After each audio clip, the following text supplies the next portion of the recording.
Hello, everybody. Welcome back to the Clue Crew podcast. Whoop, whoop. Woo!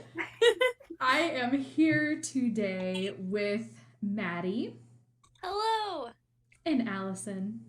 Hey. And our special guest of the week is, you know her, you love her, Lauren. Hello. So, this week we're going to be talking about Secret of the Scarlet Hand, which I know we have some fans of in the chat. So, Yes. you guys, let's get started. Excellent. Yeah, so this game is awesome. And I know for a lot of people this is, maybe their first game or one of their first games. And for me, my first game was Stay Tuned for Danger. So this was obviously early on. But this game has a lot of really fun memories for me because this is during the time where I used to play with my older sister and my mom. And so anytime I replay this game, it brings back the feels. Oh, I love that. Those games are always fun. I know. This game was not the first Nancy Drew game that I ever played.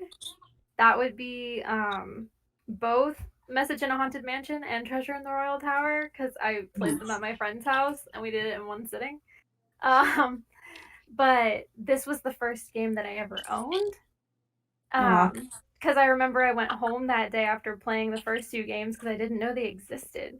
And then I asked my mom and I was like, can I have a Nancy Drew game for my birthday this year? And so she was like, sure. And then I was really excited and I was just waiting because it was several months away. And then I opened up my birthday gift and it was this one. And I immediately, obviously, ran upstairs and got it installed.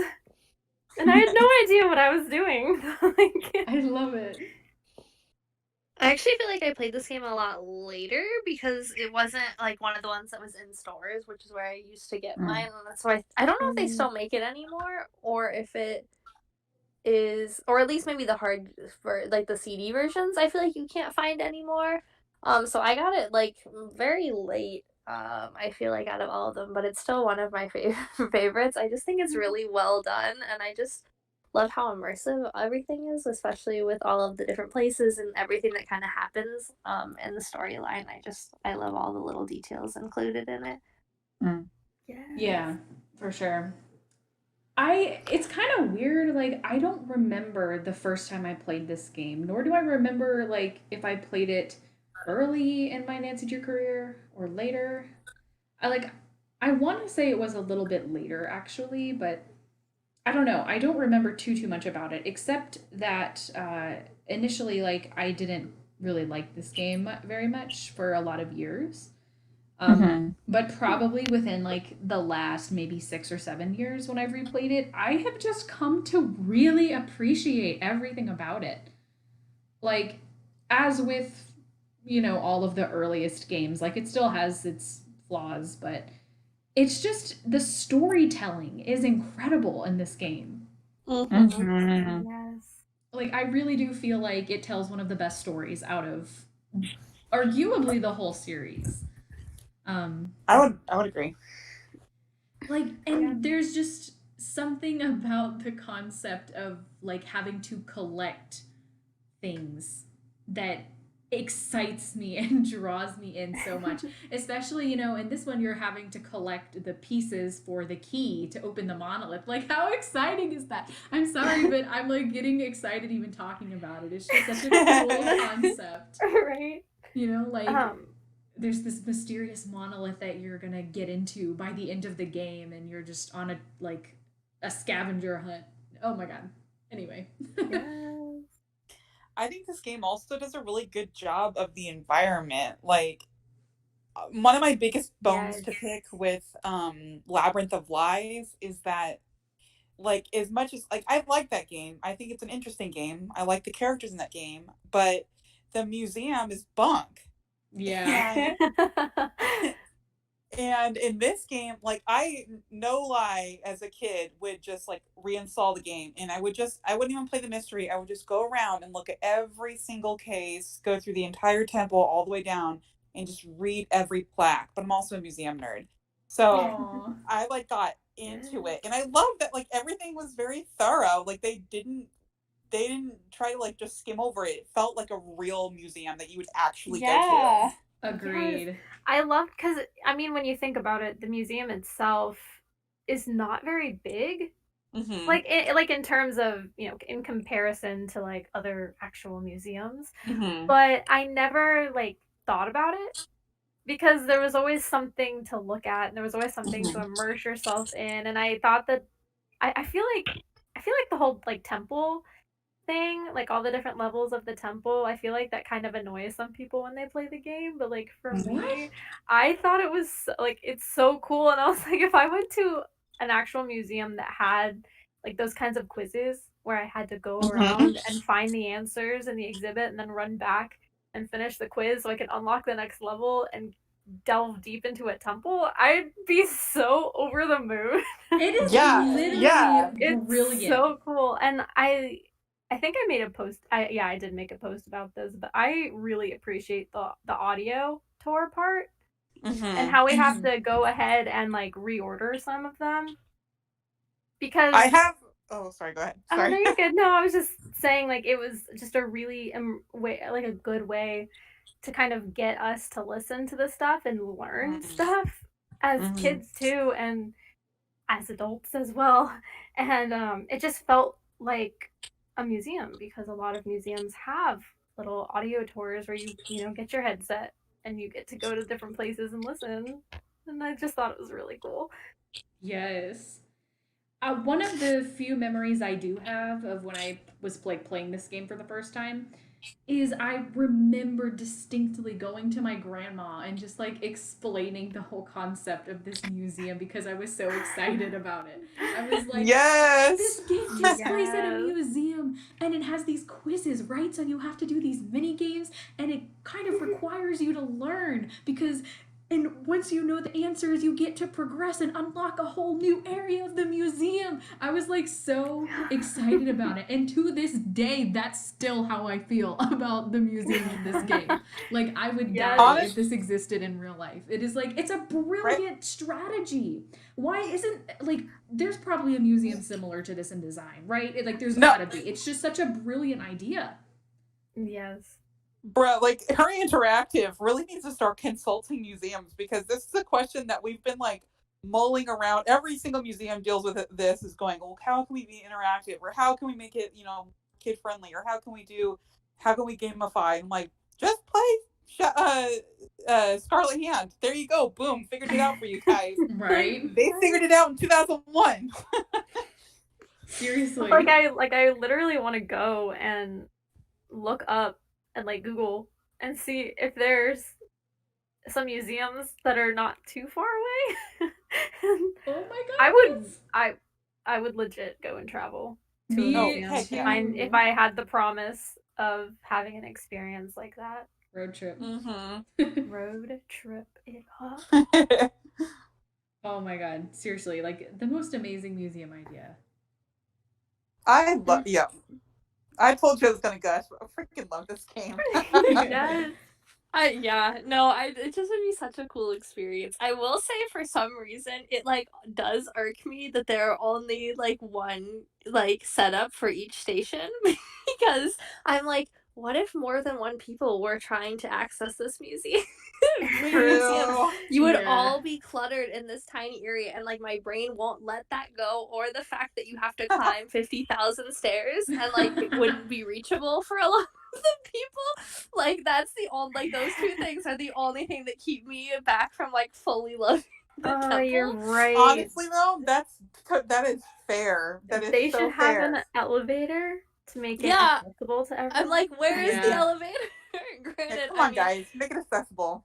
I mean, when you think about it, I hope they walked away from that after the events of the game and thought, maybe those stairs weren't a very good idea. Hendrik was the cautionary tale. Even for the people that can walk up it, there's no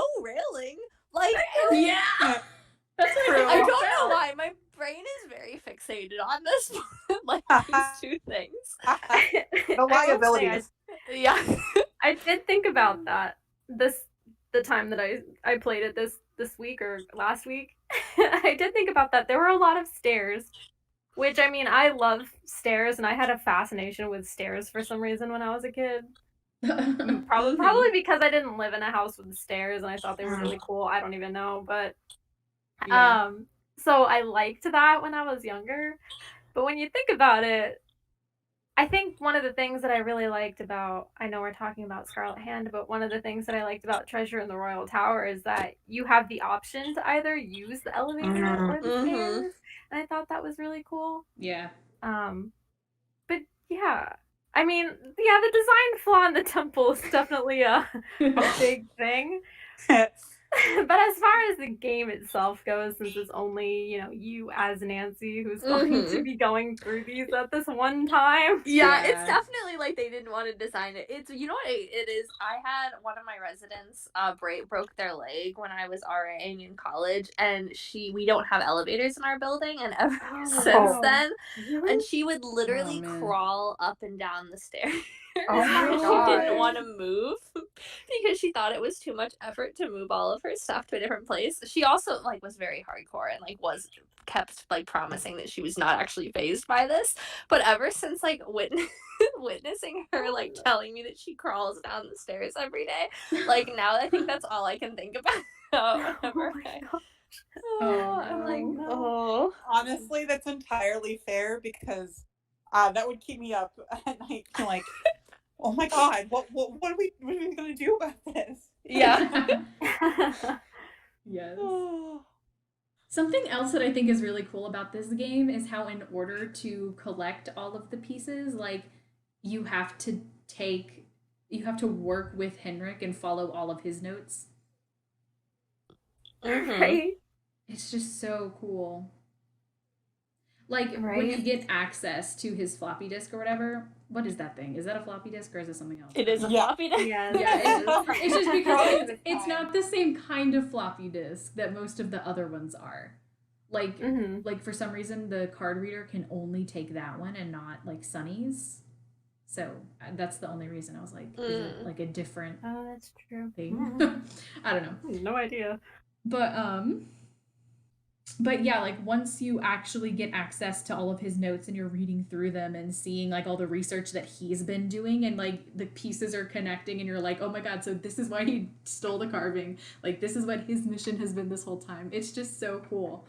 And then the fact that he gets the amnesia and you have to work with him and help him get his memory back, that's another subplot that's extremely complex and amazing. I love it. Right? Yeah, it's just so well done. I was trying to because I always want to say that it's so realistic, and I don't really know that it's realistic. I think you're right. It's more of just all of the story elements are so well put together that it's it's just the storytelling is so good. Right. Yeah, it's to a point where it's very easy to suspend your disbelief, I think. Yeah. A lot of the times sorry. No, go ahead. A lot of the times in the games, I'll run into parts where it's oh, that's not realistic, but okay, I'll go along with it. Right. But for this, I mean, if you kind of step away from it, you can probably do that as well. But when you're immersing yourself in the game, it's just really easy to kind of go with the flow, I think. Yeah. And I really like that. And I love the idea of us needing to, work with Henrik. And because if to me, I'm that's character development, and I hate when you go through a game and you're I don't feel like I ever actually got to know this character. Yeah. Or did Nancy even make connections? That's a good point. But I really like this. I feel like you get that from all the characters too. In this game, yeah. There's so much for every single one of them that I feel like you get, especially, and I think part of that is the story aspect. Like all the things that are happening to them, they're not just kind of stagnant and sitting there and kind of like vessels for Nancy to get information. Although they definitely do that. But like Joanna is like kicked out for a while and suspended, and you have to help her. And like Taylor is in the museum, but also at his desk.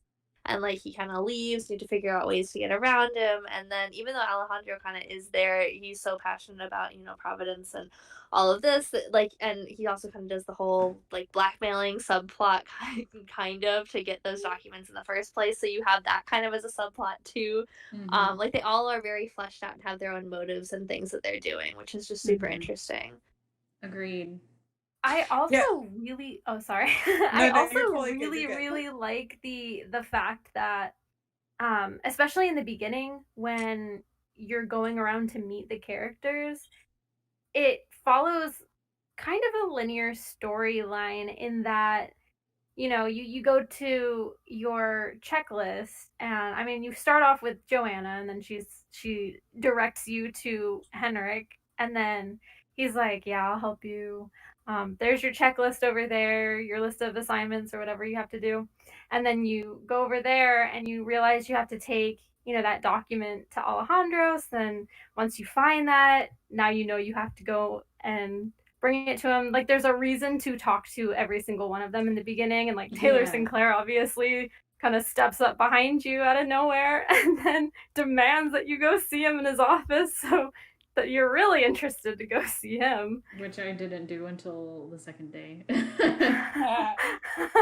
was like, come with me to my office immediately, and I just didn't do it until the next morning. It was so bizarre to me that he would even do that, because he doesn't even know you. Come to my office right now. And then when you finally get there, and he just pulls the weirdest lines. My words have been like bird or maggots infesting my carcass. I'm sitting there like, are you okay? Already a little sus? We need your bat ears. Yes. Oh god, I can't tell you how many times I had no idea what I was doing when I was younger because I hadn't really played Nancy Drew games, and so I restarted the game a lot, and I heard that line so many times. And I memorized the beginning portion with Joanna. Yeah. And the Pakal carding. Okay, I'm sorry. Shout out to the Tumblr post, the grandma post. I was just thinking about that. I can't unsee it. Every time so they do that weird zoom in on her face. I know. I got to the cutscene at the beginning and I immediately, my brain went there. But like, it's funny because that is actually exactly how it happens. Yes, it really does. And you're like, why? Why was this decision made? I guess to like emphasize her shady dealings, but I don't even know if she was supposed to look creepy at that point, because she's what she says is leave it to Taylor Sinclair. He's a wizard when it comes to these deals, kind of thing. And she's just very proud of that, I think. But it really, I practically had to tell my own grandmother to get it. But how did you get it? Well, funny you ask. Taylor Sinclair's grandma is no longer in the area. Oh no. This is also a super random and irrelevant comment, but Joanna is definitely part of the tall girl squad. Like, you see how far she had to bend over. Yes, tall girl gang. Also, on the topic of Joanna, I'm super jealous of her office because it is beautiful. That is awesome. Right? It's kind of like museum office goals. Like, can my office look like that, please? I know. Also, right? I just this last playthrough, I was just looking at the details that went into like all the little things in her office too. And I just absolutely loved it. And even when you look at the windows, you can see the reflection of the room behind you. And I turned around and I looked at them again and I'm like, oh, it matches. I love this. That's incredible. Midnight in Salem, take note, please. A little late for that, unfortunately. That was not a museum, Uh, Salem. no, it wasn't. That was an information desk that supplied no information, is what it was. And then apparently they have an exhibit room or something, but not like we would know because we don't get to see No, we don't get to see it. I did like that they had a little gift shop, but other than that, it. Yeah. Mhm. Olivia's gift shop actually looks super super cool in that game. Like not to talk about Midnight in Salem, but right. but like I really wish that the graphics had been better in Olivia's shop because if Olivia's shop had like Sea of Darkness graphics, holy cow! Oh, Can you even Oh my imagine gosh, how yes. beautiful that would be? Yes. Anyway. And it just has me wondering, what a gift shop, like I wish there was cuz there's gift shops in quite a few of the Nancy Drew games. Right. But I would have loved to even just have seen that there was one at Beach Hill. Even if we couldn't go in it, Mm. I would have liked to have seen one. Because that's my favorite part. Well, okay, it's not my favorite part of a museum, but it's definitely it gets that serotonin going when you're leaving. Yes, museum gift shops are always fun. I do agree. Something else that I thought was funny though, like about working with Henrik in this game is how, you're going through the memory therapy thing with him and you bring him pictures, but you don't like give him the pictures to look over. You're just like pin it to this board that's like on the opposite side of his room. It's also an eye exam. I was about to say, I was like, what if he just sat there and said, Nancy, I don't have my glass. I don't have my contacts or something. Please bring it over here. Like, Nancy's like, hey, I brought you a picture. Walks across the room, pins it to the board, and looks expectantly at Henrik. Ah, yes. It's not even across from him, too. It's on the side of the wall. So it's at a weird angle. It doesn't even have a straight shot of it. And then she has the audacity to scream at him, "Where's the macaw carving?" Oh my god, yes. Oh my gosh. I still don't know who it was, but the anonymous ask I got that was said, Henrik, where did you hide the macaw carving? And I just responded, I can't remember. I can't remember. I can't remember. Forever ingrained in my brain. Oh, you're asking the wrong amnesiac. Yes. My sister and I always quote that, and we'll just scream it at each other. I can't remember. Yes. Oh my god. Something else that I think is hilarious about talking to him is how so many of his responses are programmed to just repeat one of those I can't remember lines. But I thought it was so funny because in my playthrough, I had asked him most of those questions like early on, and then I left and I came back and I started talking to him about relevant stuff. He remembered that he stole the bacall carving, like he was having a very productive conversation with me. I was asking questions, he was able to answer all my questions. And then the very last thing that I had left was, "Are you part of a smuggling racketeer or whatever?" And his response is, "I don't know." And I was just, yes. Selective memory there, huh, Henrik? Oh, how convenient. Just blame it on the amnesia, I guess. I just thought it was so funny. I just think dying. it's so funny, like, out of context. Like, if you ask someone, like, I know that he has amnesia, but, like, that line just is so good. Like, I don't know. I don't know. Like, have you ever done deals on the black market? I can't remember. Oh my god. It's just so Sometimes funny. I just imagine what it would be like to kind of listen to the conversations, but not actually be watching the game. Right. And because I was thinking that because I actually had like a playthrough of the game playing in the background while I was at work last week before I was really like playing it.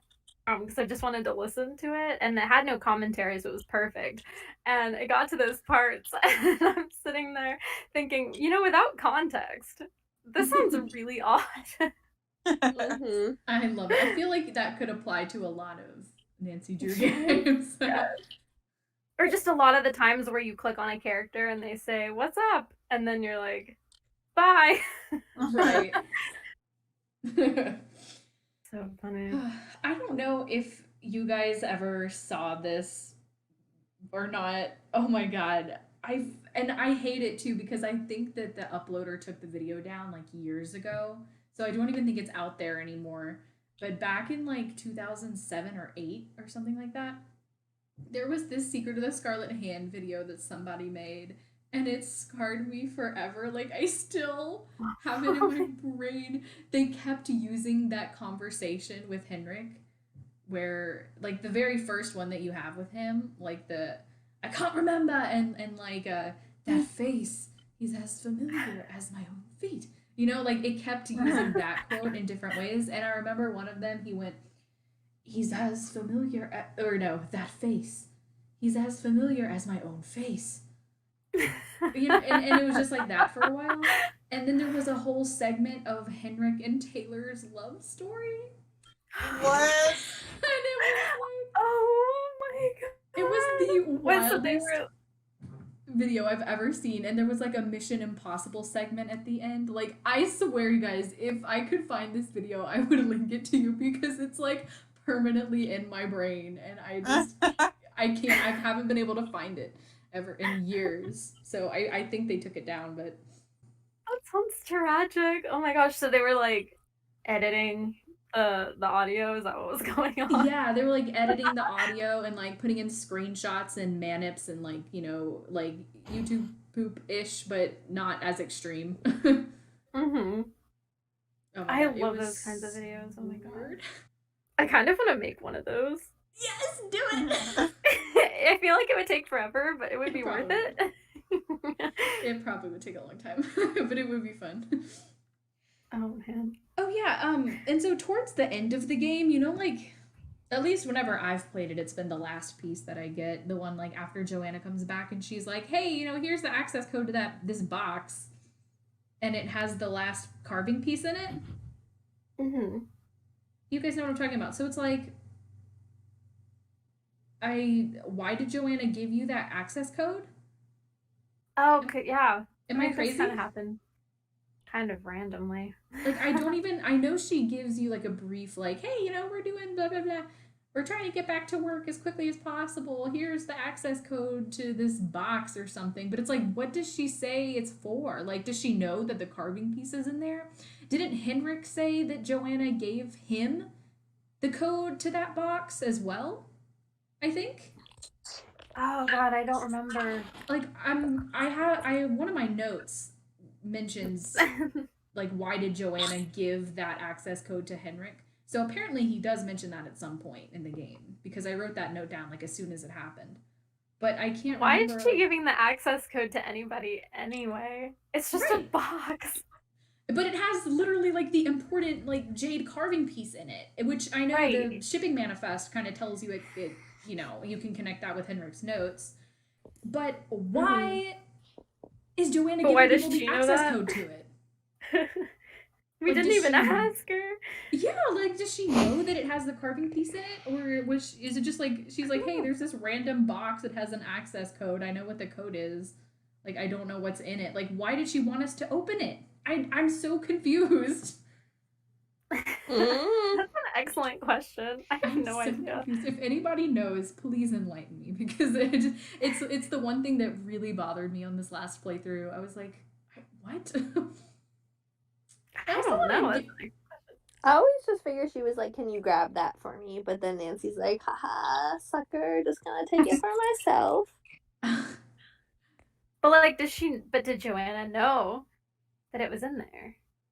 Why would Who she knows? want that they all do piece show up at the end. I don't know. I mean, was she gonna like examine it? Was she gonna dust it off? If she was gonna do anything with the carving piece, why did she not come for us and be like, hey, where's that thing that I asked you to get me? Like I was gonna do something with it. Well, and also, if she knew that was in there, why was that not already in its own display? Because they already had the call carving in one, and that was from the same key. Or is it just because it was in like the storage room, like it just wasn't on display currently or something? Because then maybe they're planning to put it on display now that the other one was stolen. Right. Maybe. Although you would think it's kind of bizarre if they required two of them. Why, one would cost grandma and one was just like, yeah, we keep that one in storage. One would cost grandma.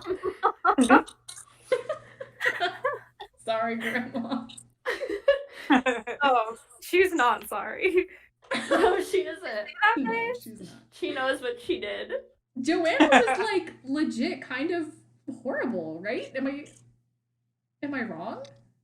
I mean, I don't think her intentions were necessarily bad, but she was very much focused on like the notoriety and the greed of it, and not being very careful with like how she acquires these things, and you know what I mean. Like I know Sunny made a note about her with money coming out of her sleeves, because she was very like focused on the monetary aspect, which I guess to be fair, the museum is in debt or something, or they're struggling financially because of her bid on the monolith.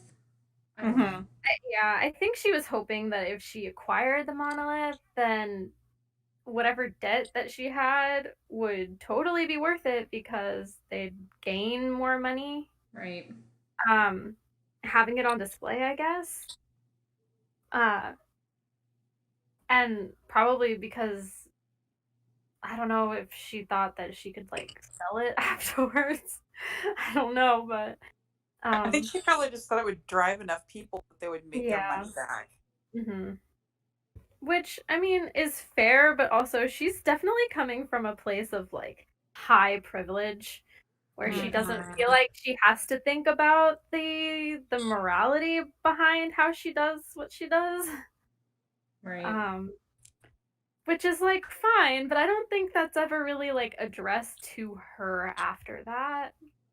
And she just kind of, I mean, I know that like in the end, I always kind of assumed that it wasn't more of an issue of her like not realizing that it was acquired illegally, but more of she was just willing to spend so much money to like have the people, like from how she talks about it, it's more of like for her she cares more that people have access to being able to see these artifacts more than anything else, which again is still problematic if you're considering all of the other things, but I think it's just like another side to the kind of argument of like how people think about it, which again does come from a place of privilege. Yeah, like I don't think that she sees the issue with it. Yeah. I don't think she's doing it maliciously, and I think she truly has herself convinced that like this is a good thing. Right. Which in one, like if you look at it through a certain lens, it could be, but because of how it was acquired and everything, and yeah, I think it's more of I always read it as she kind of willfully ignores it rather than like I don't think she's almost fully aware of it. Like I think she might be suspicious, but it's not something that she, I don't know, it's not something that it's at the forefront of her mind. It's just like it's, I don't know if she really acknowledges it, just, or she doesn't care how it was acquired. This is an issue with like museums even today. It's like a very relevant topic of discussion amongst museum professionals is like the ethical practices of acquiring, artifacts and collections, and how that translates when you take a some kind of collection from a different culture and then you put it on display and you're kind of stripping it away from its home, but also like its original intent, and so I kind of like that the game addresses that. And I forget whose post it was where it was like putting on the clown makeup. It was like me thinking that Alejandro was being ridiculous and realizing today that he wasn't. And I'm like, oh Lord, that's me. Oh my gosh. See, because when I was younger, I mean, I would hear and read the conversation that Nancy was having with him in the beginning, but I never really understood it. Like, I didn't really get provenance documents and everything. So I was sitting there and I'm like, why is he so angry? Like, can you just chill? Yeah, no, and now I'm like, yes, be angry. You deserve to be mad. I know it is very interesting how the game does sort of paint like Joanna as the hero and Alejandro as the villain, doesn't it? I mean, See, I don't know if I agree with that. I feel like I it think kind it of does kind in the of depends. beginning. I feel like the game tries to paint it that way. I feel like because Nancy sticks up for Joanna all the time, and Nancy sides with Joanna whenever she's talking to Alejandro, right? So Alejandro's explaining his side, and how these artifacts are being taken off of Mexican soil without their consent and all of this. And, Nancy's really just kind of parroting everything that Joanna has told her. But and I that's think pretty the much game is every conversation with Alejandro. So I don't know. That's the impression I think that I it's always got. intentionally done that way because to show her ignorance, especially in how all of it is framed. Like everything that because you have to think about like Joanna is the first person that you get the information for, so she's the source of that information. And then you go to this person who's actually connected to the culture, and there's like this education, like learning opportunity. And I also think it's interesting because he calls her out on it too, like especially if you choose the option after Joanna is sent away from the center, and he's like, yes, of course, like your friend from like the States could never be like someone who's a criminal, right? Like, and it kind of addresses this inherent bias that we seem to have depending on where that information comes from, and that we're more likely to trust, people kind of in our own situation rather than the countries themselves, because we want to believe for instance, like a lot of the times that maybe this like the museum people are doing what they like what we want to think that it's like all good intentions. And a lot of times like Joanna is intentionally ignoring this other situation. And if you think about it and like how the game presents it other than directly from those person to person interactions where she is just parroting things and then gets called out every time, like in Sunny's notes, it's like very clear that like there's this respect for Alejandro, and also these notes about how Joanna is like this kind of money bags and is totally ignoring kind of these ethical dilemmas. And like Henrik also has a very negative perception, I think, of Joanna. And so does Franklin Rose. And Franklin Rose kind of calls out Nancy too when she does try to stick up in those few situations. I think you bring up a good point, because I do feel like a lot of it is Nancy kind of like asking almost obvious questions, but for the benefit of like the player, like Nancy going like, Providence, what's Providence? Or like, like I feel like she intentionally asks questions that are like maybe like the younger audiences are not going to know, and having those moments of Alejandro being like, yeah, I'm pissed and here's why. So I think you have a good point. I think it really could be read as, Joanna being either the hero or the villain, depending on the player, because like it's depending on like how you choose to view. Are you choosing to view Nancy as being like just, or Nancy as being ignorant in that moment? Yeah, and I don't think if you didn't have the parroting back of it, there would be no opportunity for that dialogue to occur, because you don't see ever Joanna and Alejandro in the same situation. That's very true. I do appreciate the fact that sorry, that at the end, like Nancy kind of like ends up pulling not like a 180, but she ends up yelling about how all of the like the monolith and everything that's in the exhibit, it belongs to Mexico. So but I do think that it definitely helped me when I finally started to understand what was going on, because Nancy was asking the questions that I would be asking, from my place of like privilege, kind of, I guess. And so I think that's kind of how they wanted to, they wanted Nancy to kind of be like ignorant so she could ask all these questions, because they were questions that probably a lot of the players were going to be asking. So to have to give them an opportunity to have those questions answered, I thought was good. And I think you're right. I think it mirrors a lot of the places, like how we come to acquire the same knowledge that Nancy gets over the course of this game. Like, right, when you go into a museum or like in history textbooks, a lot of the times that's not what the focus is. It's like, oh, we're going to this museum to like learn about these cool artifacts. And isn't it great that we have the opportunity to like see this stuff here, like wherever we are in the United States? And so you never think about like this kind of negative side to everything about happening. And so a lot of times we kind of blindly accept that, and then sometimes there is pushback when other people are like, well, it's not okay that like it's not on the soil. And you might, I think a lot of the times first instinct too is to defend it based on the background that you've been given, and to kind of be like not as accepting of it. And then slowly as you kind of like actually listen to those stories and like the reality of the situation and kind of the insidious nature of like what's actually happening, then slowly over time you're able to kind of accept it and look more critically, and then you kind of arrive at where Nancy is at the end. So I kind of think that's kind of the story arc, and that's why I kind of disagree with that idea that it paints Alejandro in a negative light, especially with the ending where Nancy's like very clearly standing up and being like, no, like this is property of Mexico and it needs to be treated as such. Yeah, this is all very interesting. I guess just the actual turning point for Nancy within the narrative is really unclear to me. Because, like you said, she is defending Joanna's point of view throughout pretty much the entire game, and then suddenly, like, she drops one line at the end where she's, like, suddenly on Alejandro's side. So I think maybe just the drastic shift there is why I never saw it that way before. But now that you've explained it in detail, I definitely see it. And so I'm the next time I play this game, I'm definitely going to play it with that thought in mind and see how it changes the story for me. Because if so, it's a lot easier to swallow. Yeah. Well, I also understand why you see it the way you did because of the fact that it was such a drastic, quick shift that Nancy made in the end, instead of a slow progression of, wait, hold on, I think I'm kind of understanding this, but there's still some things that I'm a little, not, I don't really understand. Like, she didn't go around actively trying to learn. We didn't really see that. She just kind of had that aha moment. Even if she had just been able to have, like, a conversation with Joanna where she brings up some of Alejandro's points. You know what I mean? Just to see, like, how Joanna would have reacted to that. And then maybe, like, because that would show, like, hey, Nancy's thinking about what Alejandro said. And she's kind of taking that into consideration as well now.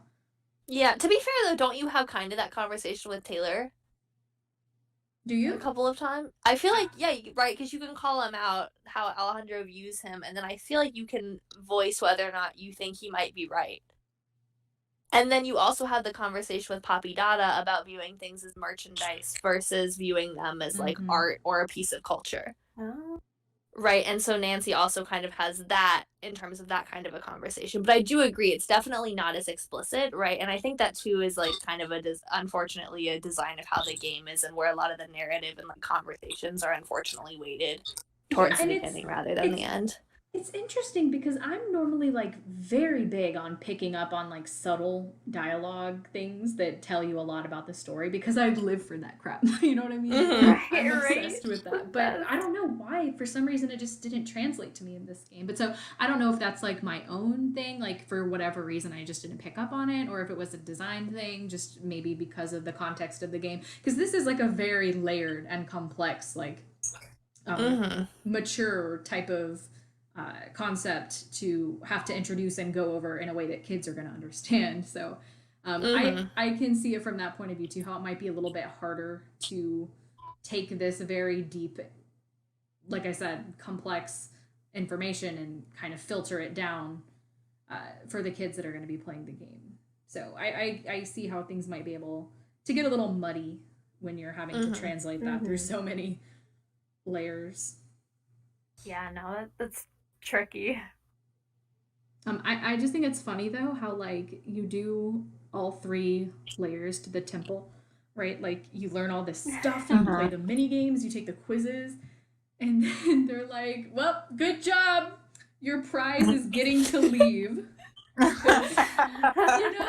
they're just like, "Here's a glow stick." True. Well, hey, no stairs on the way down. True. I think there's like a step or 2. Although if you think about it, maybe that was their intention, that we had dumped you out to the monolith, and it's like, surprise, here's the monolith. Even though you could get there from another way. I know. That's for the parents that are too lazy. Although I'll admit, so I totally miss like the fact that like that door that's beyond the monolith was connected to the temple when I was younger. Oh, really? So I thought there was a way for me to get in from that side, not before you unlocked it from the other side. And so I was fascinated with it, and I was like, why can't I come in? Like, why can't I get in with this card? How do I get in there? And then I remember on the box, like the game box, it had a picture of the lowest, like the third level of the temple, and it had a picture of the little skull that's in one of the displays, and I totally did not know that was part of the exhibit. When I was little, looking at the picture, I'm like, oh my gosh, where are we going? And so I thought we were gonna go somewhere super cool, and then I realized it was the bottom level of the temple. And I mean, it was a little anticlimactic for me when I was younger, but it was still satisfying to know that I finally got onto the other side of that door. Yes. Quick question. All right. Continuing. This is completely off topic, but I mean, it's about the game, so not really. But I just want to know why, because I mean, clearly Henrik was, pushed down the stairs, but how did the pusher count on him? Like, did he count on him getting amnesia? Like, what if Henrik just fell down the stairs and he got up and he was fine? What if he died? I mean, I assume they were trying to kill him. I know, but oh man, but even, I mean, the fact that he got amnesia though was still pretty convenient. Yeah, that's true. Or, I don't know, do we give, I guess we give spoilers, right? Yeah. Okay, well, I don't think Taylor Sinclair really thought that through. True. I really think I mean, it's a tall pyramid. Yeah, but he for whatever, he could have stopped him, so stop the fall, or he could have, broken a couple bones. But what if he had just been like cognitively okay? Yeah, cognitively okay. Then he's in the hospital. He's like, this guy freaking pushed me. Yeah. Pause real quickly, because I'm just realizing that Taylor clearly had to escape, right? And he doesn't come down the stairs, which means he is frantically playing the mini games to get out the pyramid while Nancy's rescuing Henrik. Oh my gosh! I mean, unless there is that secret elevator we don't know about. Yeah, one of the two. Frantically playing the mini My games. God. Just like ball, like going. I'd like to. Noise. I'd like to think that maybe he already has a card and he's already played all levels in preparation for this moment, even though how did he know that Henrik was going to go up there? Like, did he lure him? Did he say, come here, little Henrik? Well, Henrik leaves you the note, though, saying that he was going to check all the computer quizzes, right? Oh. Is That's that what why it said? I don't Henrik was remember. up there. But why was Taylor up there? How did he know Henrik was going to be there? Okay, He well, was so hiding? this The whole brings time. up like the whole this whole other thing that I really want to talk on is that I never put together that big bunny from Henrik's notes is Taylor. Really? Like, I had never, like, prior to this playthrough, I always just like, these are just some weird ass notes. Like, I don't understand why I read these. Like, It took I don't me know why. years. It took me years to figure that out. Years. I mean, I definitely didn't realize it at first because the only dot that you have to connect it is when Joanna calls him Big Bunny Sinclair. Mm-hmm. and Poppy Dada does it too. Oh, that's right, she does. Yeah, so it happens like a couple times, which first. Or wait, or does Joanna not? Am I just thinking of Poppy? Oh, I don't know. It could maybe just be Poppy. Yeah, I might just. I don't know. That's still so funny though. But like, yeah, because it's so subtle, and like, I love that first thought that the game includes it like that because it's such like an actual detective work thing that like if you ignore it, you can still beat the game, but it adds such a different like layer of putting stuff together. But It's just that name. Yeah, that name for one. Like, who the hell?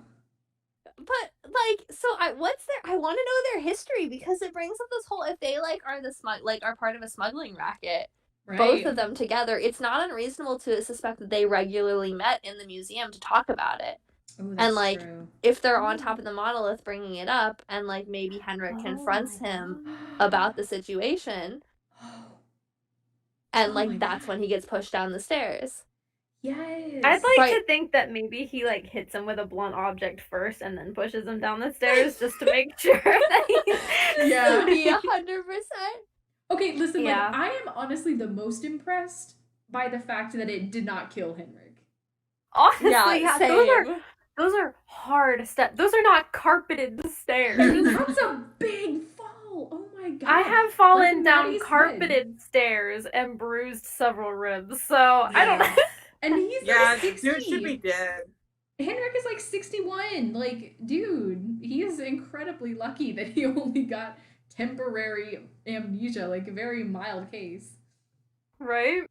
Oh my goodness. Absolutely Damn. wild. But yeah, that's actually a good point. That could definitely explain why they met up if they were still both involved in the smuggling ring, which that would then actually bring in another angle that I never even looked at it from, which would be that maybe then Taylor and Henrik were both kind of trying to accomplish the same goal, but Henrik realized that Taylor was only doing it like for nefarious reasons.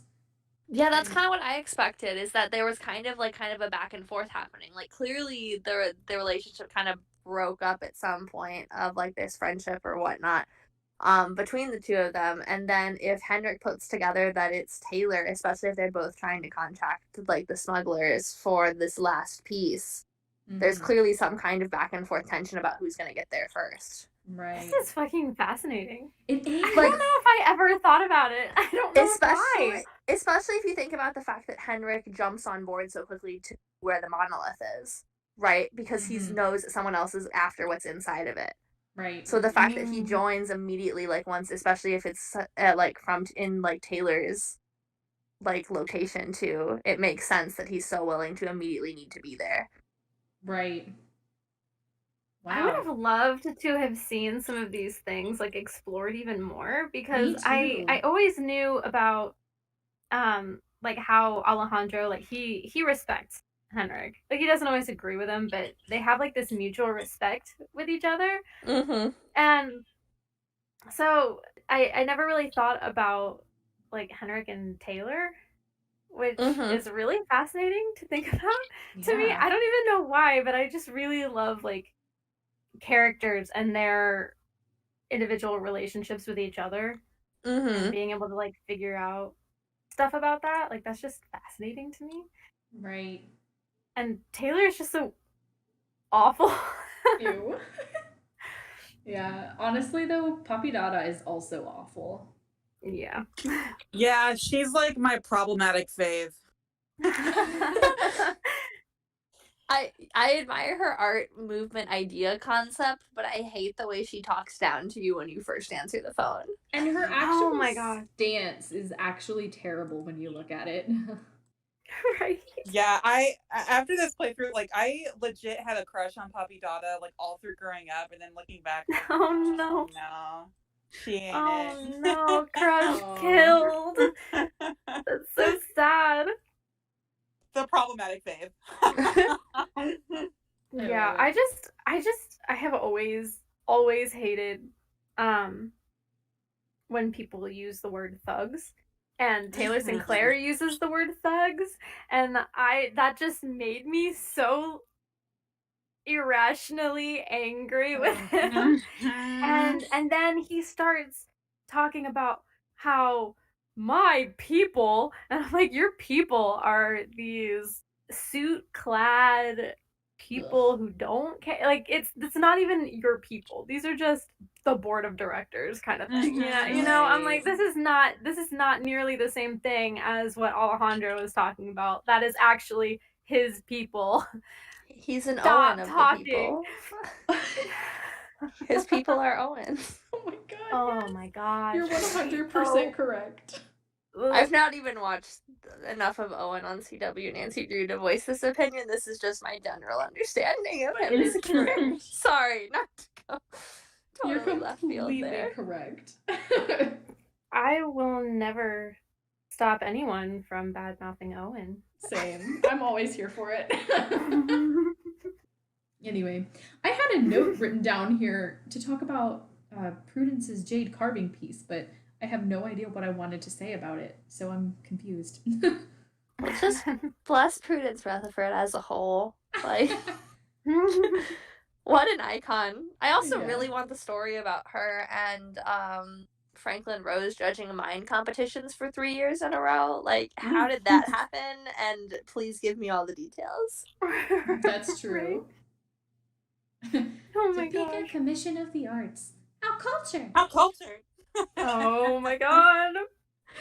So cultured. Do y'all remember the post that was like, on a scale of 1 to Topeka Commission of the Arts, how cultured are you? Oh my god, that's amazing.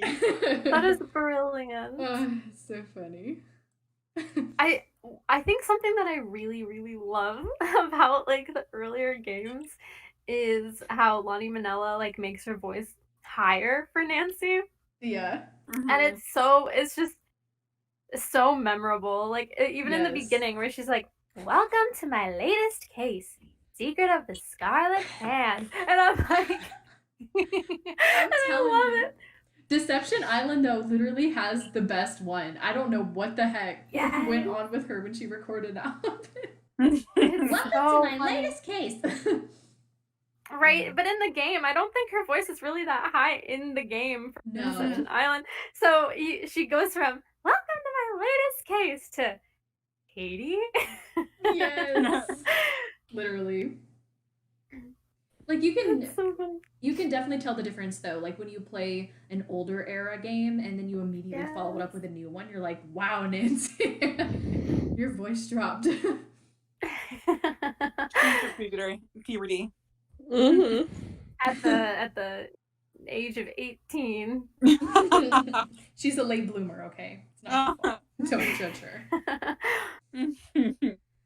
One of the other most iconic posts about this game is the one that uses like the reaction of like David Tennant in the rain, and it's just like waiting on packages to be delivered. Oh, for real. That is so accurate. I find that the smuggler one always comes in first. Like, uncontestedly, every single time I have in my brain, every memory of playing this game, that has always been the first one. And then the other two are the ones that take forever. Or not even necessarily take forever, because it depends on how you play, but they always come, like, back to back, and you never know which one's going to come first. I just remember, like, during my first several, playthroughs, when I was younger and I hadn't actually finished the game and I hadn't really gotten that far. I remember going into that back room and looking at the little shipping spot, and I'm like, okay, I know we're going to get something. How do we get something? Does it just appear? So I'm sitting there waiting for it to appear the whole time. And yeah, that didn't happen. I don't really remember when it like clicked for me of like what you're actually supposed to do for Nancy Drew games, but it just kind of clicked at one point. I think it was with Ghost Dogs, and that was the first one that I finished on my own. Ghost Dogs. And I was like, all right, I can do this. I specifically remember that Ghost Dogs and Shadow Ranch were some of the last games that I played, because I was like 10 at the time, and I was convinced they were going to be too scary. Just like based on the cover art. Right. This is not about Secret of the Scarlet Hand, but I truly thought, like, I expected there to be way more of the Ghost Dogs showing up and terrorizing you. Mm-hmm. That was just like a quick little comment I wanted to make. Yes, and my life was ruined when I found out that Her Interactive originally planned on having a second dog attack, but they cut it out. Oh. Yeah. So tragic. Thing ever. It should have happened. Yeah. But anyway. I prefer Scarlet Hand to Ghost Dogs. Yeah, me too. Oh, me too. Me too. Me too. I don't know what it was about Scarlet Hand when I was younger, but it still kind of like creeped me out. And I don't It's really the know music. why. I I think yeah, the music, I love the music in this Me game too. so much. Like it's also subtle Yeah. until you get to Exotic, and that one's just like that one just goes hard. I dude, love that that was one a so much. bop. Yes. I would literally like try to trigger that one.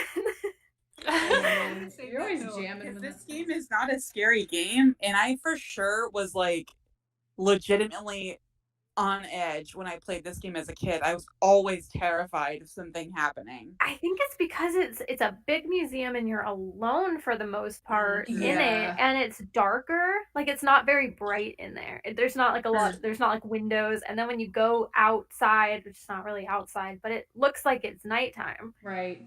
and you've got the crickets and everything. And I think it's just there's a lot of ambiance going on, Definitely. and the music is subtle and kind of creepy. And Yeah, I there love are that. But I always thought something was gonna happen, and I'm yes. like who's There gonna come get me? Push me down the That's what you stairs. felt like was gonna happen, that's for sure. Mhm. But I feel like there are two specific music tracks that sound super creepy. And like Mm-hmm. one of them I have in my brain right now. Like one I can play in my head, but I'm pretty sure there was a second one too.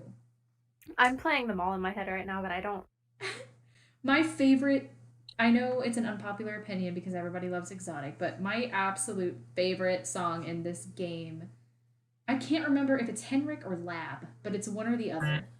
And it has like, it starts off with like that kind of raindrop sounding piano, and it's Oh really yeah, yeah, Yes, yeah. yes, yes, yes. and it's really soft, and then they bring in like the dramatic like deep Oh chorus.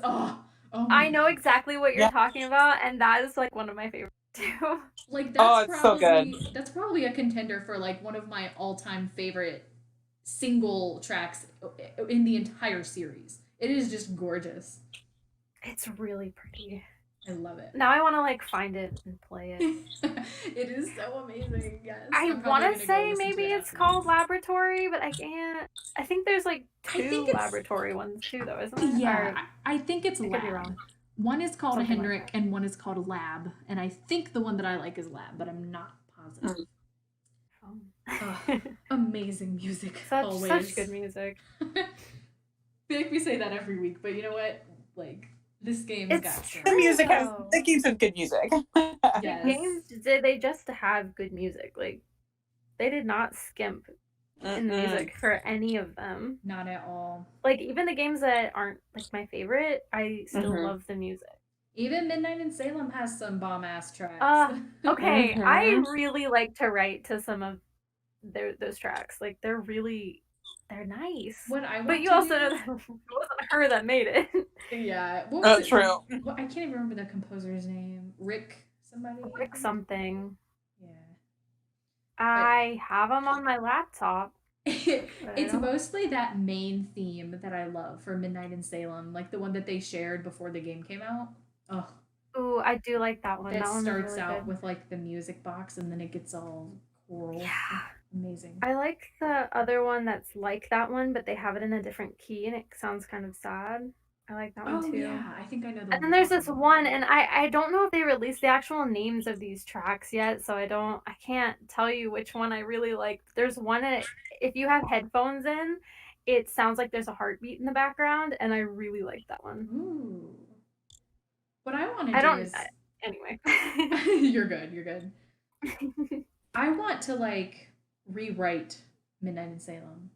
Me too. Like I just can we do that? Can we just like turn it into like one big screenplay? yes, like take the same characters, the same concept, but just make it good. Just like make it into like kind of like a movie.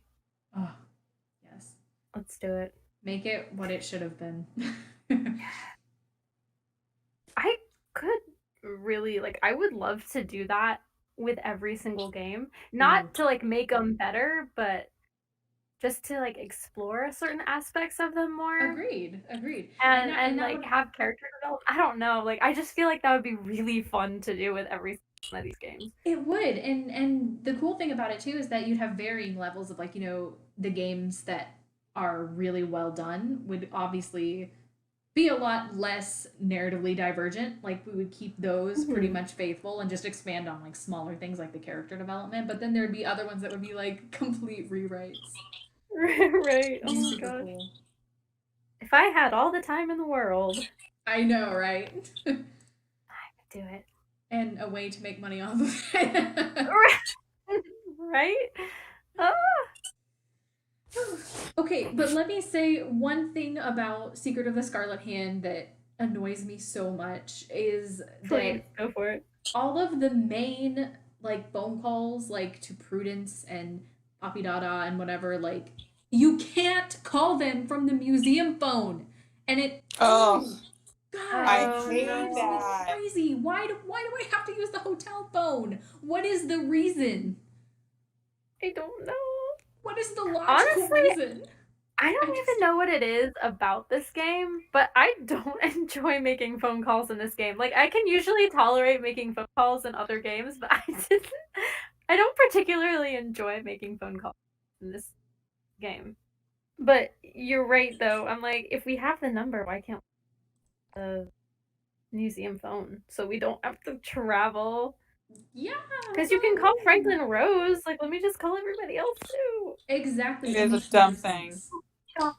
So this just made me think, so I was just kind of like zoning out when I had the playthrough running in the background when I was at work, and one thing that really pulled me out of my concentration was the person, I don't know who it was that was playing, but and I don't, it must have been their first playthrough.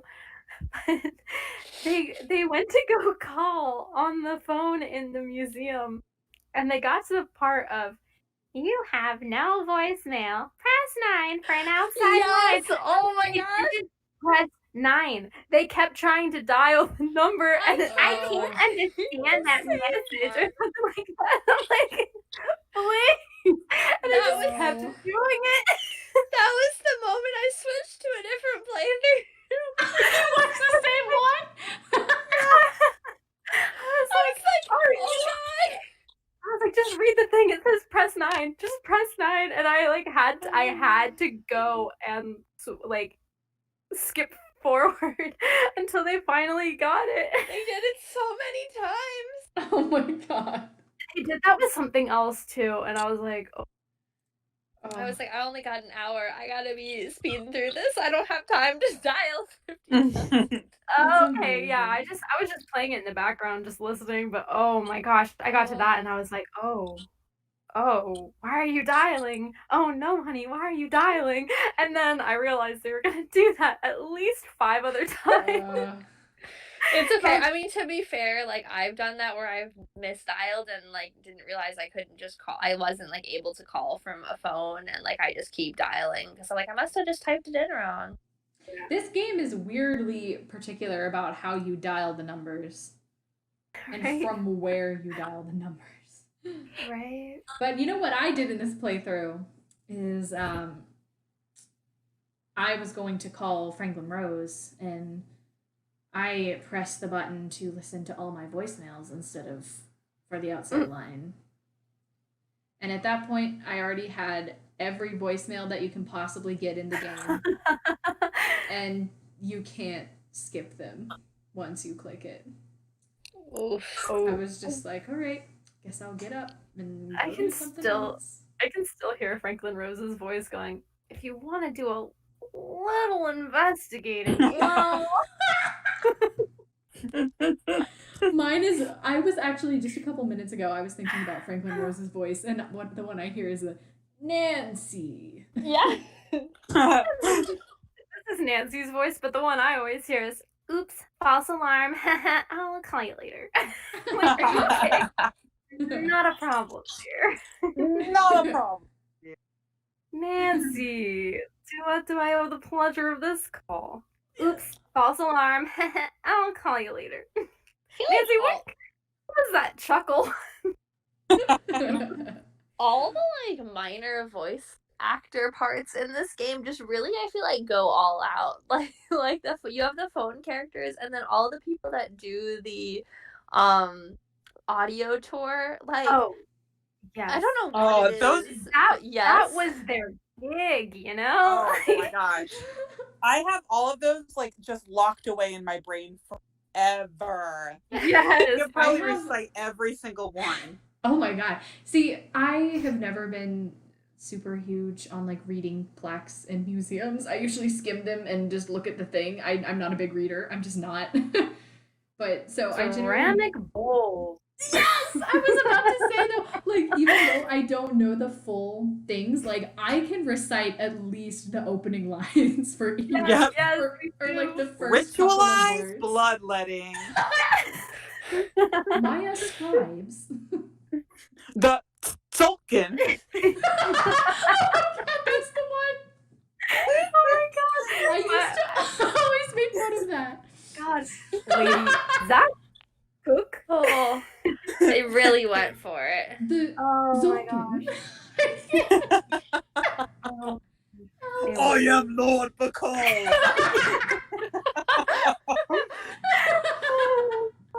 Oh my gosh.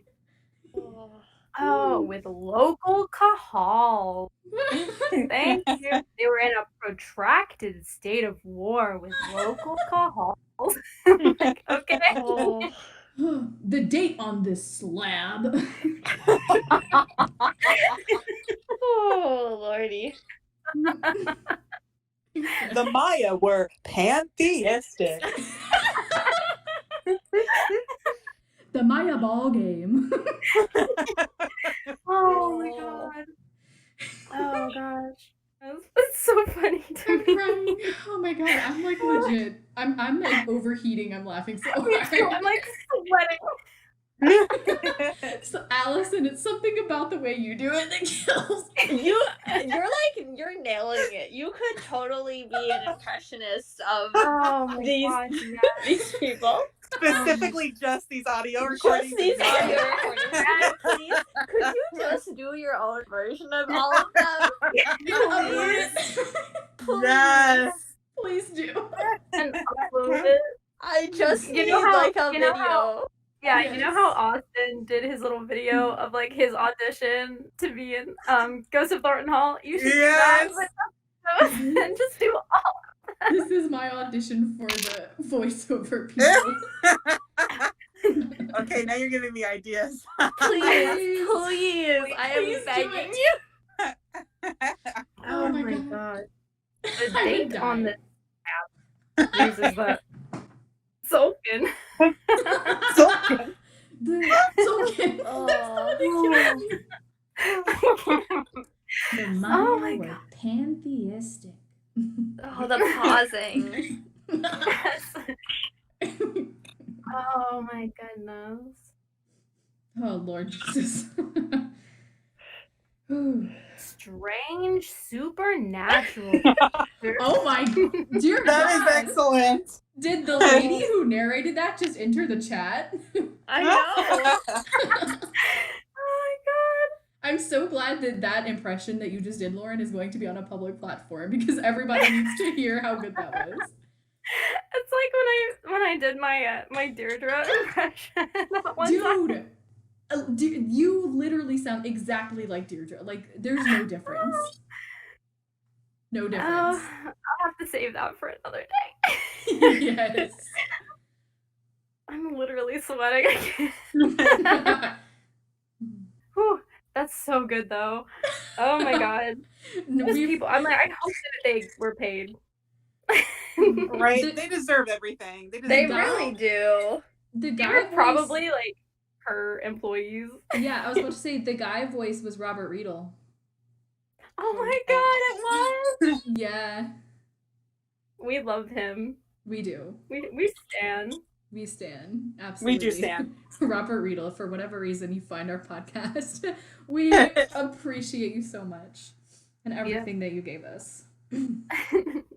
He gave us his all, and we did not deserve it. I know. Honestly.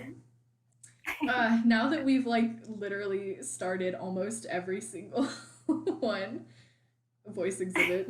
How does the Okay, but I can't remember how the numbering system one starts.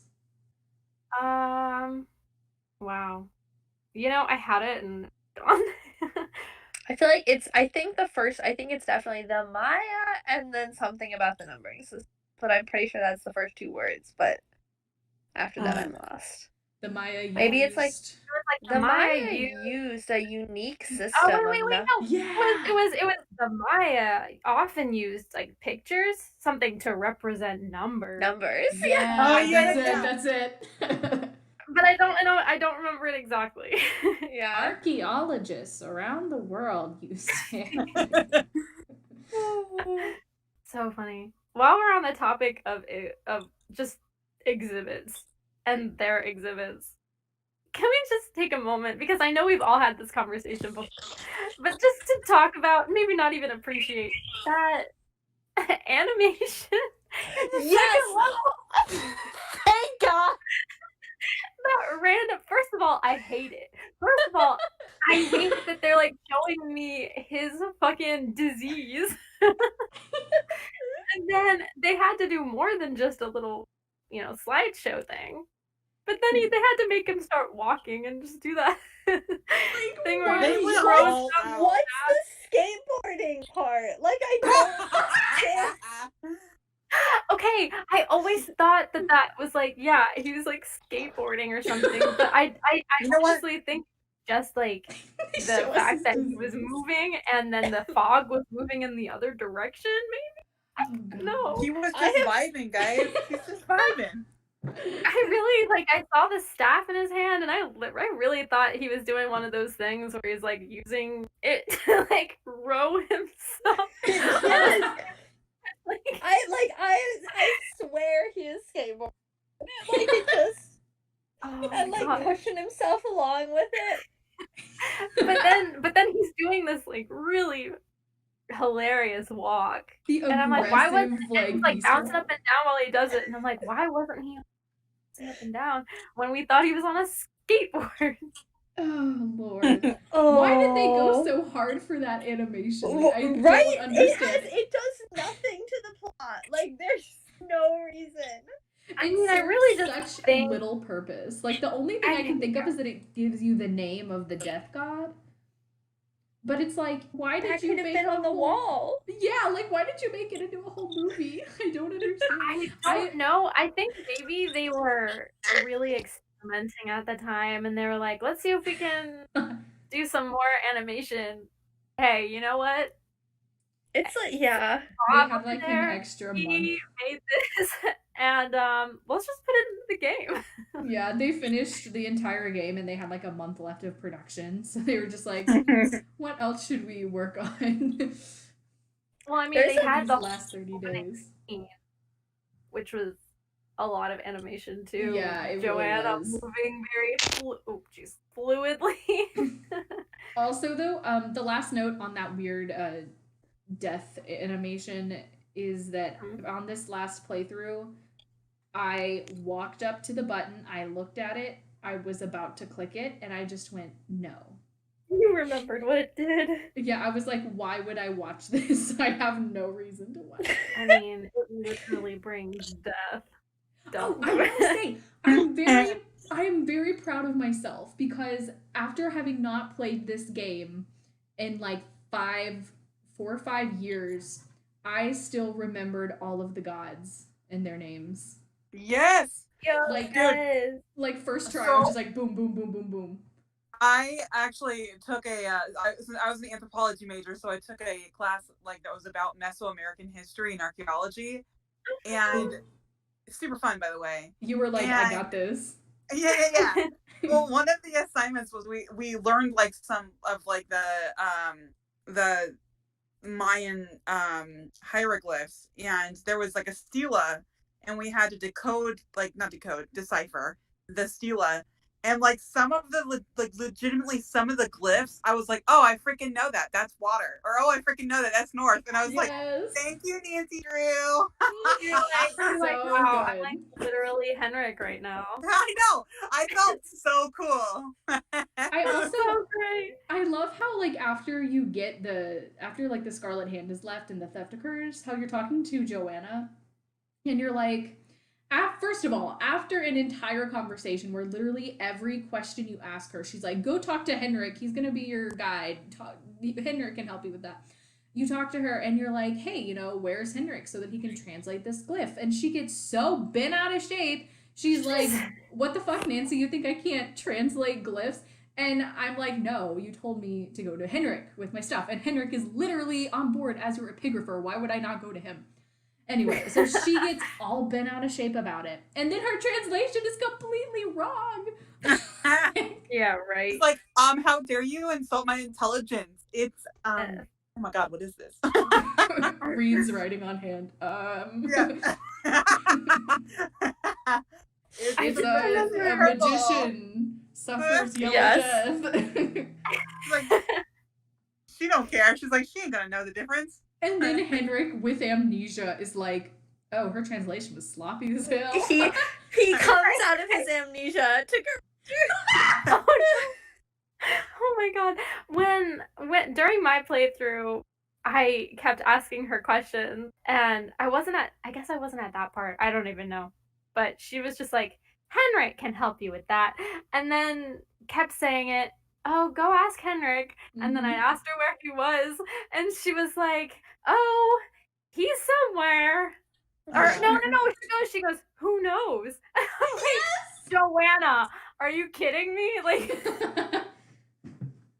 who knows? That's another soundbite Who that knows? will forever be in my brain. yes. I was like, well, where is Henrik? I can't find him anywhere. Who knows? Are you?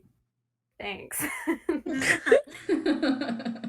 Henrik can help you with that. I don't know where he is though, so good luck. Henrik can help you with that. I want to also, before this ends, I want to address Joanna's description of a hot young team of archaeologists. The hot young team. Both Americans and Mexicans. All right, Joanna. Yeah. As someone that studied archaeology and anthropology, there was not any hot team of American archaeologists. Just letting you know. She lied. And somebody made a post about that too, where they were like, they posted that quote and Nancy's response options, and they're like, Nancy, don't you want to hear about how hot they were? Yeah, she definitely put together the calendar that Hotchkiss has. And the archaeologist, yes. That's where she got it from. It was actually Joanna. Yes. Oh, that's so true. A hot young team. No. Just the things that Joanna said in this game. They're very memorable. Just like, executive thorn in my side, and yes. I told him Pointy I want to see his pointy Vanderhead. Why is that a thing? Like, the pointy Vanderhead line always catches me off. I don't know, because you'd think that when she says that means like she actually like hates his guts, but then she doesn't speak poorly of him any other time. But that's just such a weird way to address your coworkers. Be like, I cannot imagine being like, that pointy Vanderburns, my boss. Like she uses Vander like part of his name, and I'm like, being mean. That is like a super weird way to address your coworker. Oh. First of all, his head's not even pointy. That's the other thing. Like, if her insult is not very good. Yeah. Joanna failed at the burn book. Oh yeah. I feel like that's why you also kind of like Henrik more, just like after talking to Joanna, who I feel like is just so condescending and also bizarre or mean. Bizarre. She's so bizarre. That's a great word. Is. That's a good word for her. Because then you you imagine? Henrik, and you're like, wow, this guy's so chill. Yeah, he's just kind of like treats like an actual coworker, kind of almost as an equal, even though you're really just like a deputy person who's like helping out or whatever, interning. And he's like, we want you to be independent, like do your own thing. Welcome, like let me know if I can help you, I'll try, kind of thing. And you're just like, oh, Exactly. a reasonable my God. coworker. And the another dude is line. just here to do his job. Like, Right? He's here to do the job that you And- basically hired him. Leave his pointy Vanderhead out of this. But that's another line that I just remember. He goes, he's like, you're going to have to be pretty independent, but I suspect you wouldn't have it any other way. I'm like, yes, thank you. You know what else is bizarre in this game? Tell us. What? The mermaid. Oh yeah, what the heck is that? Like, what is wrong with these people? There's like a criminal like running away. Oh, I just the nearly end? died, and you're talking Yeah. about me being a mermaid emerging from the like sea. a mermaid from the sea. Meanwhile, The weirdest ending. Like, I what think the it was- hell? I think it was like Karen plays Nancy Drew and she made a post and she was like, I love that we're dying in this freaking tomb and they're over there rehearsing their lines for their little improv crew. right? I'm just like, I think. Oh no, maybe I said I don't know where I said this. It's just like, first of all, how did they know Nancy was in there? Right. And then second, like I think I said something like, "Oh, did Taylor Sinclair did they run into him on the way out and on his way out and he was like, "Oh, you better go save Nancy. She's in the tomb. Don't try to catch me." And they were like, Yeah. "Oh, you." All three of them, not even one of them decided to like go after Taylor. And who signed Henrik's release forms? Like, that's let him don't drive. know. Like, that's what I was about to say too. We never hear that he's being released. Also, why is this the one time Alejandro ever comes to the Yes, I was like, why is They all- everybody suddenly here? And then Taylor Sinclair, he like finds out that the scroll that he has is empty, and he's just and you have found you, Nancy Drew. And I'm like, first of all, you think she's. Second of all, you can get back in from the outside if you needed to. Yeah, and like, why did he go all the way back to his office and not even glance at the Look at it, thing? Like, right? It's like that. It's a very one on like drive through 101. You don't drive away without checking to see if you have stuff right? drive through. So why are you gonna go with that?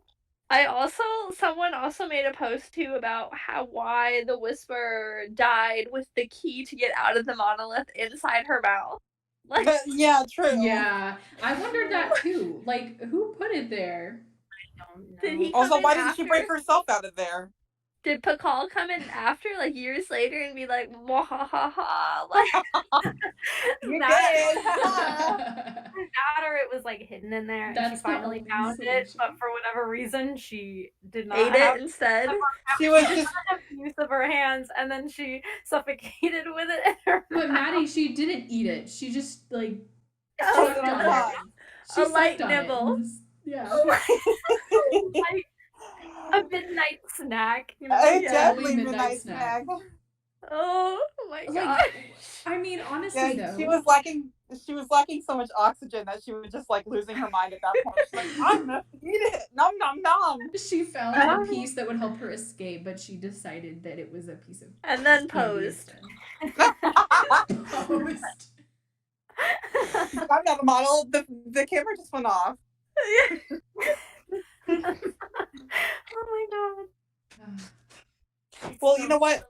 At least Nancy didn't get. Wait, now I'm blanking. She doesn't do like the whole the whisper, I presume. Oh gosh. I don't No. think so. No. That's just for Jake Hurley, isn't it? Yeah. No. Yeah. No. Oh my god. Jake. I cannot with that. Well, they also do it in the beginning with Joanna. It goes Nancy Drew, I presume, in the beginning. Oh, true. Right. Oh yes. Nancy Drew, I presume. Welcome. I just love that that's Nancy's reaction to seeing like a literal dead body. Whomever, I presume. Oh. Oh gosh. Allison, please record a video of you doing the narration. I just Oh like my I God. just need an audio recording like of you just reciting random things. Like no context. Just Yes. some Me like too. vague title and then like it's just like a You know what I really want to do as well? I know that there are some, but I really want to just go all out and make like one big unnecessary censored Yes. Yes. just a bunch of different clips from all the different games and yes, please. Yes. I would be love so to do down. that. I would love to do that. I have like one really specific thing that like I don't think that anyone is going to have the answers to for me unless you do, in which case you will have solved like a lifelong mystery of mine or if anyone else who's listening knows. Why I'm convinced that there's a specific way that we're supposed to be able to beat the bowl game because of the detailed notes, because it clearly references, according to Sunny's, that we're supposed to be using Pascal's triangle and like based on how we're choosing to pass or roll based on the rolls that we're getting. Right. I But I- have legitimately never tried I that. have haven't either. no idea what it means or how one goes about doing it. Same. I Yeah, haven't either. no. And it plagues me to this day because like there's so many references to it. And like it has the triangle clearly like listed out on the page of Sunny's notebook, which like is not there for humorous reasons because it doesn't add anything. And I also wonder because like people talk a lot about this bowl game versus Jane's and how Jane's is much harder, I think, than this one. And I think this one it's because I think it's triggered to like only work for like I think there's a system to it. I just don't know what that system is, and I really want someone to explain it to me. Yes. I We're couldn't tell reaching you. out. This is a request. Please help me. Please, someone crack the code. I just love how like that game, like the sound effects are so funny to me. Like when you get caught, it literally sounds like somebody's about to sneeze, and they're like, stops, and I'm like, is everyone okay? Yeah. Yeah, exactly. Because I'm fairly certain they do not make. No, they don't make those noises in Jane's game. Right. No. No. Which honestly is a real shame because it really adds to it. The experience, I agree.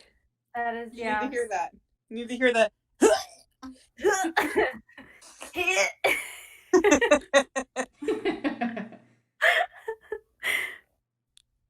Oh my god, wait, I can't remember who it was that posted this. I think it may have been Leva? I don't remember. But it was the scene where you first visit Henrik in the hospital and he goes, "You look familiar.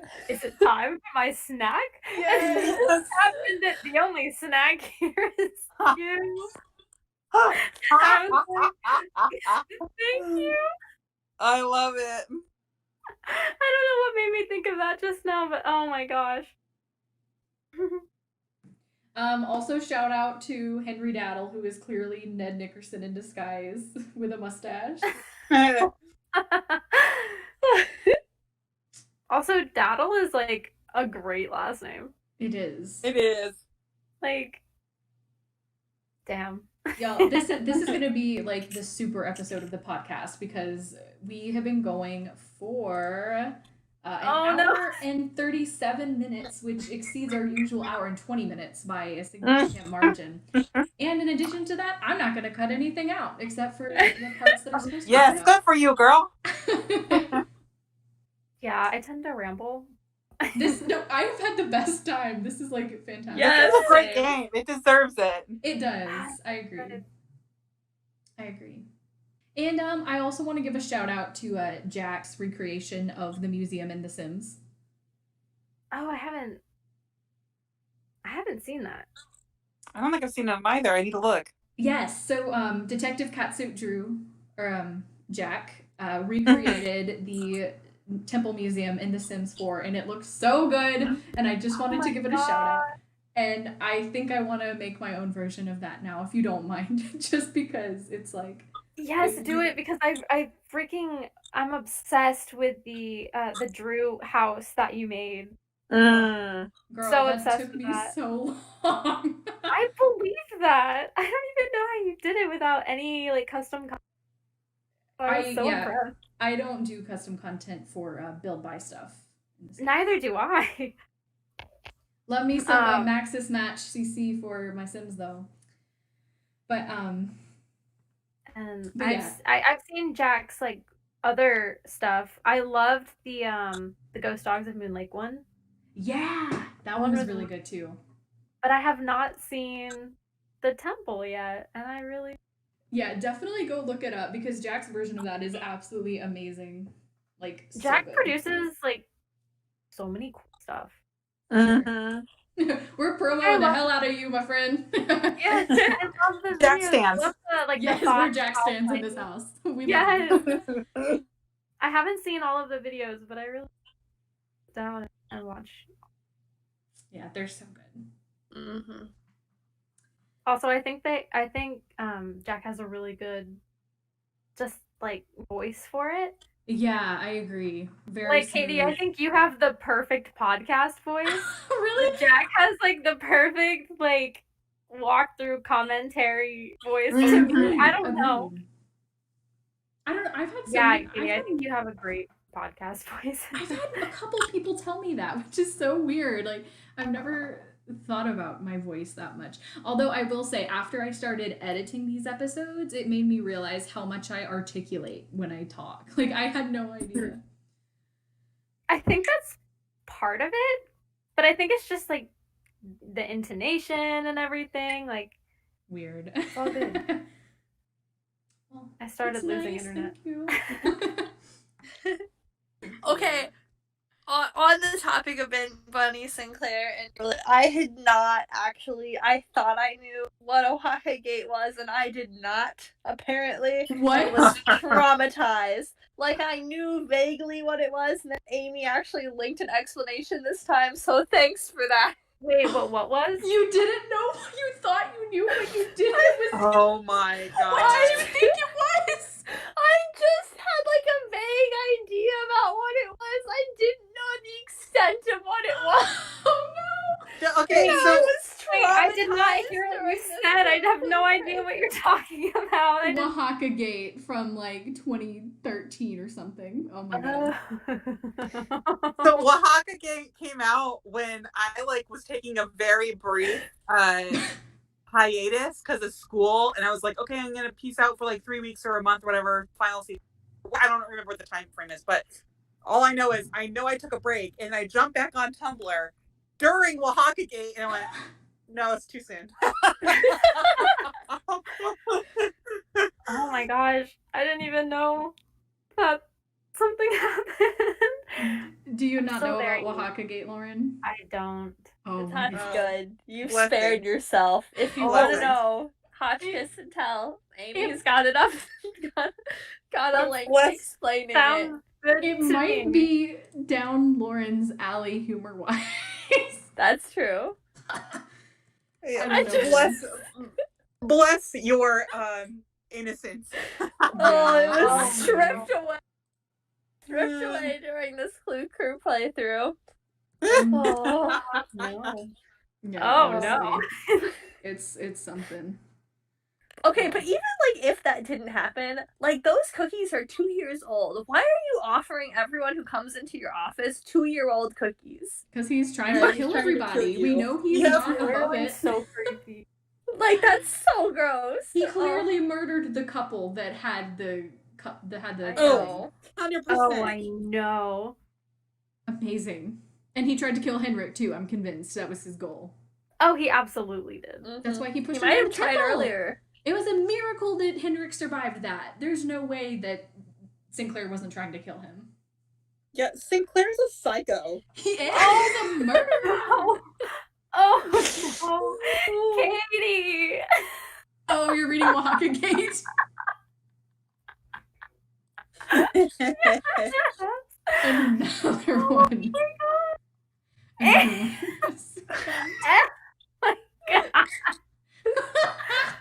Oh my god. Oh my gosh.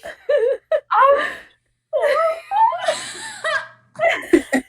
Oh my god, I forgot that was the time that Katie Sharonis hopped on the Tumblr fandom and that's what she saw.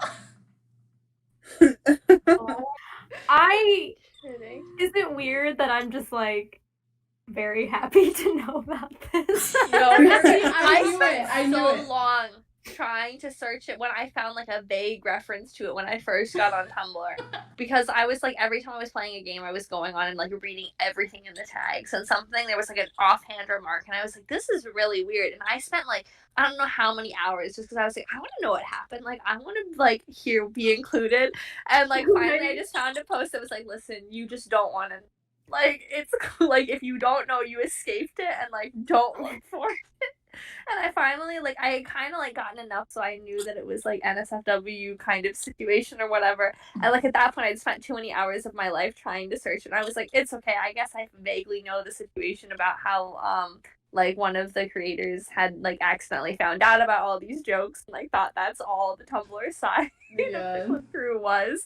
And I was like, I'll just leave it at that. And, like, I thought, like, that was all I needed to know. And then now, like, I read the whole post not expecting. Oh my gosh, that's so funny. See, the problem is though, when I don't know what these things are, and people are like, it's bad, like you're innocent, like don't ruin your innocence. I'm like, I hope y'all know that my brain is in the middle of making it so much worse than it actually is. There is no innocence here at all. That's the reason why I so freely gave you the link, Lauren. I knew you would be able to handle it. Yeah, no, you're good. I just kind of said it just like I wasn't really like. Oh my god. Anyway, yeah, long story short for our listeners, Oaxaca Cave was a dark time. Do not go look it up unless you are completely okay with NSFW content because it's bad. Yeah, it's really weird. But if you do want to know, Hotchkiss and Tell has a tag for it. That's all I'm gonna say. Anyway. Sorry. Anyway, my bad. That was a fun little detour to end on. I mean, it was still technically Secret of the Scarlet Hand related. You know what? It was Secret of the Scarlet Hand related, so we're in the clear. But let's go ahead and circle back around to we all really appreciate this game. It's very good. Chef's kiss. Chef's kiss. After playing it again, I might actually bump it up a couple notches on my list because I really, really enjoyed it. It's kind of mid-tier, almost closer to the bottom right now, but after playing it again, I think I would definitely give it a bit of a promotion. Ooh. I think I prefer it over like Waverly and Danger by Design. Yeah. Anyway, I just think it was very good, and I think that for when it was made and everything, the animation was good. Like I know, like the beginning, you know, the mouths didn't really match, but I'm like, for what it is though, it was really good. Yeah. Considering just what a solid game. Yeah, and I feel like you could tell a lot of thought went into it. Oh, for sure. I feel like we uncovered like a lot of story stuff in this conversation that we may not have even realized before, so that's cool. Right? Like I almost want to just go and play it again. Yeah.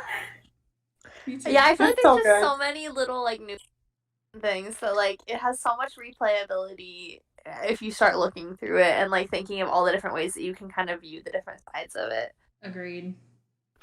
Also, there's a conversation like the playthrough that I watched, you know, that playthrough, The beginning conversation with Joanna, I swear I've never gotten certain things that she has said. Yeah, I'm it's like, actually. I think I. Yeah, there are actually a lot of branches in that conversation. I'm like, I think I literally only ever go down one, one route, one or Yeah. two, and I don't even think about it because I just want Nancy to say certain things, I guess. And so Joanna was saying stuff, and I was like, wait a minute, I don't know if I've ever heard her say this before. I hate when she tries to speak Spanish.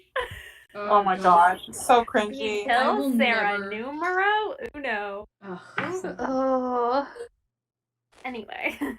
Even worse when Nancy like introduces herself to a character and tries to use their language. I'm just like, no.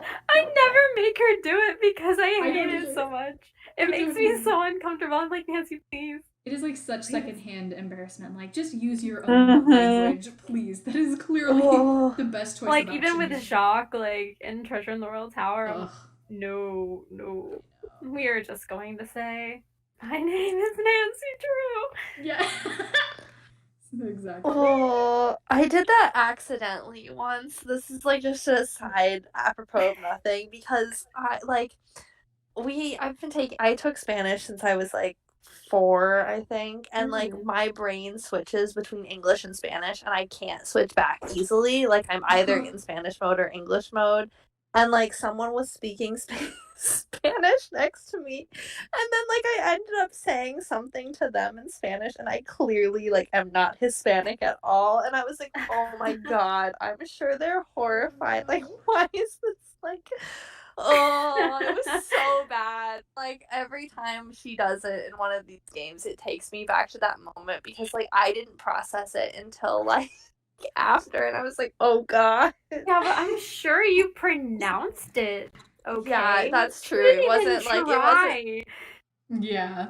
She had the most American accent, and I know it's and that really bothers me because I also took Spanish for 11 years. I am in no way fluent at all, but I know a lot of it, and I know how to pronounce things. Yeah. Like, Nancy. Yeah, it's really bad.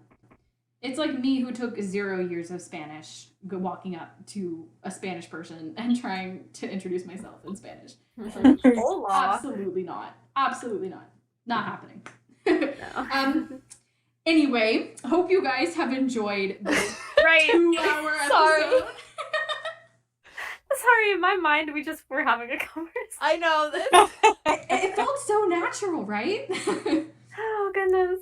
Yes. Oh. Ebb and flow. This game had a lot of good things to discuss and a lot of good branches as well. So, again, hopefully people are not intimidated and they actually enjoy the 2-hour episode. Because there's a lot of great content. It's a good game. Here. It deserves it. It does. We got a lot of good impressions going on. Yes, there is some A+ content in this episode. So if you're still here, congratulations, you're coming home.